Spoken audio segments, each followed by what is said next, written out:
இருக்கலாம். நீர் வந்து நம்ம உடல்ல வந்து 75% இருக்கு அப்படிங்கிறது தெரியும். இந்த கபம் வந்து இந்த நீர், அதாவது பிளட் அப்படிங்கிறதையும் சொல்லலாம். நீர்த்து இருக்கிற எல்லா பொருட்களுமே, நம்ம உடல்ல இருக்கிற எல்லா பொருளுமே நீர்ல வந்து சேர்ந்துடும்.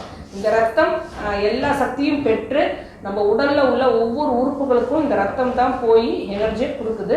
அதனால இதை செயல்பட வைக்கிறது இந்த கபம். இந்த கபமும் கொஞ்சம் கூடினாலும் குறைஞ்சாலும் எல்லா நோய்களும் வர ஆரம்பிச்சிடும். ஸோ இதை ஞாபகம் வச்சுக்கணும்.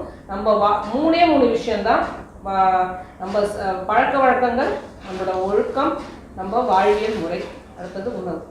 உணவு நம்ம எப்படி சாப்பிடணும், எப்படி சாப்பிடுறது, எப்படி என்னென்ன உணவுகள்லாம் எத்தனை வேலை என்னென்ன மாதிரி எடுத்துக்கணும் அப்படிங்கிறத சொல்லிகிட்டே வரோம். அடுத்தது வாழ்வியல் முறை.